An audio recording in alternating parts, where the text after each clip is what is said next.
that they can do anything they want to us. We might not be back. I might be in jail. I might be anywhere.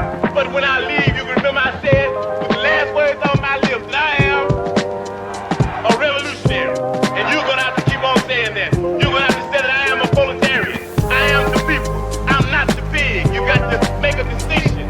And the people are going to have to attack the pig. The people are going to have to stand up against the pig. That's what the pastors are doing. That's what the pastors are doing all over the world. But when I leave, you can remember I said with the last words on my lips that I am a revolutionary. Imagine this. You're a general contractor who has been given the task of building a house on a self-sustaining farm. And you do so. Various unexpected changes are constantly being made throughout the process, and you end up working this job far longer than you would have ever expected.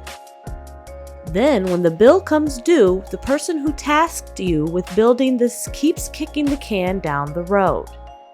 They've got you next pay period, until years pass by with no payment. They then say they don't owe you because they have allowed you to work on this farm with them throughout the years. And the process started so long ago, and it's been so long since, and can't we just forget about it and move on?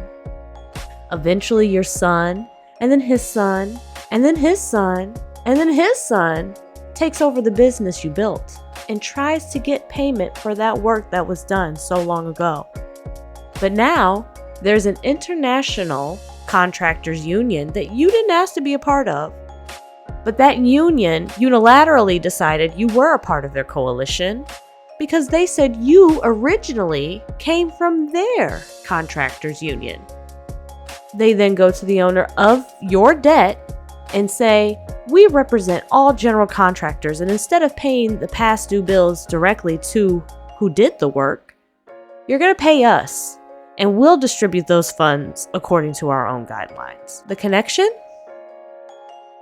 Well, very recently, we've seen the push for reparations take an international turn. If you haven't heard, there's a group called the AU6RG. They're an organization dedicated to representing and advocating for the quote-unquote African diaspora worldwide. They're actually an extension of the African Union, serving as the sixth region, uniting people of African descent living outside the African continent and Friends of Africa. They were founded in February 2003 in Addis Ababa, Ethiopia, with the suggestion of a headquarters being stationed in Jamaica. Their goal? The primary aim is to integrate the diaspora into the African Union's institutions, including the Economic, Social, and Cultural Council, or ECOSOCC, to foster political and economic social development. And when they came together in 2003, I don't recall a representative of the FBA, ADOS, or any Native Indian being present and giving our take on the matter. In fact, when I was looking at the main people listed as pushing this agenda of reparations for the AU6RG, none of them were our people. They were all African people, but a lot of them were not our people at all. And sorry, not sorry, but like I said, I know those names were not our people. I'll list the names up on the screen because I can't even pronounce it, and I'm not really going to try to. During their annual late spring meeting in Addis Ababa, Ethiopia, leaders of the African Union, quote, launched a new push for slavery and colonial reparations, most notably for hundreds of billions of dollars in reparations focused on transatlantic slavery and the slave trade. Indeed, justice for Africans and people of African descent through reparations was selected as the overall through-line theme for all African Union events and operations in 2025. Now, I don't mind you all pushing for colonial reparations in Africa from France, the Dutch, the Belgian.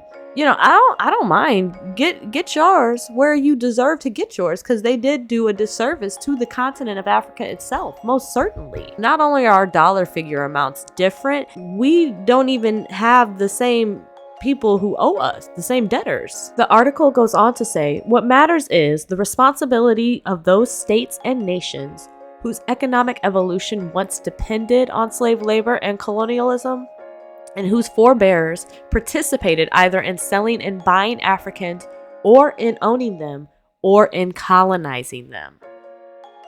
Stirring, sure. However, the eager adoption of anti-slavery referenda by such states as Benin, Ghana, and Ethiopia in fact highlights the bizarrely complex nature of the human past.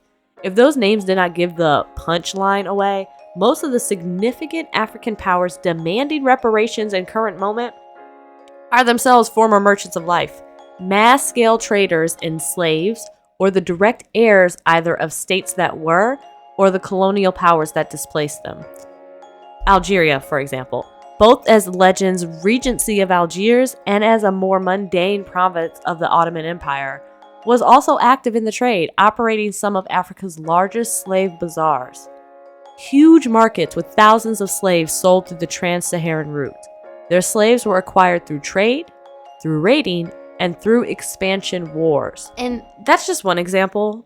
We all know Aisha Speed was recently over in Algeria and experienced a plethora of racism, because we know that the original Algerians on that continent before the colonialism occurred were not Arab. They were African. They were Black African, not Arab African. And so the ethnicity or the ethnic background of Algeria isn't even the same, and the majority is no longer the original people. Now, quick disclaimer, I am not being disrespectful or racist, whatever you want to call it. I am speaking historical, physiological facts. They not like us. All skin folk ain't kin folk.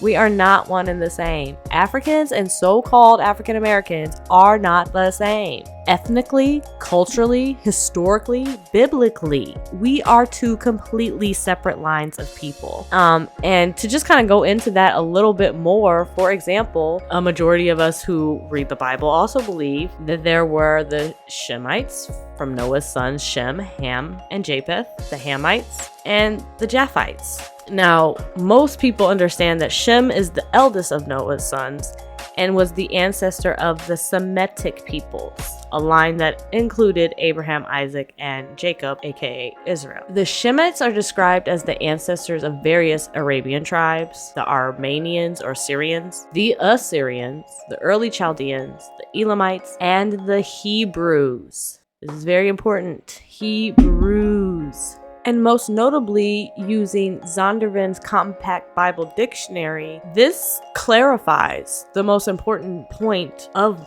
me making this video, and that it often notes and categorizes the descendants of Noah into Shemites, Hamites, and then Japhites, or Indo-European peoples, with Shem being the ancestor of the Hebrews specifically. Ham is identified as the progenitor of the quote-unquote dark races, but the dictionary explicitly defines not as the Negroid race. So the dictionary says, yes, Ham is the progenitor of the dark races, but not the Negroes. Specifically, he's the progenitor of the Egyptians, Ethiopians, Libyans, and Canaanites, for just a couple of examples. So it distinguishes these biblical Hamitic people, the Egyptians, Cushites, Canaanites, as different from the Negroid race. So this lie that Africans sold other Africans, that's told so that melanated challenged peoples can assuage their guilt, falls flat on its face when confronted with truths. It was Hamites selling Shemites. Now let's be clear, I am not referring to the Hamitic hypothesis concept. The Hamitic concept had as its function the portrayal of the Negro as an inherently inferior being and to rationalize his exploitation. Pretty much just Caucasians demeaning the advancement of technology and medicine that the African people already had prior to any colonizing, and then stealing the valor of that knowledge to justify their enslavement of darker-skinned people. So they started at one point saying that Hamites and Negroes were the same. Then that wasn't working because we all clearly know, and before history gets lost in time from time passing, back then when they wrote the Zondervan Compact Bible Dictionary, they knew we were not the same from knowledge passed down from two different people groups, from theirs and from ours, of us both saying we are not the same. So when that didn't work, they even tried to say that Hamites were actually a branch of the Caucasian race, which is absolutely absurd, and that Negroes were the same as Africans. science. Pure insanity. See how warped the truth becomes when melanated challenged people are transcribing someone else's history, our history to be precise? I'm talking about how we've always been mistaken or grouped in with Hamitic people because we do have similar appearances, but only as far as melanation is concerned. It's just a difference in their physiological structure, their bone structure.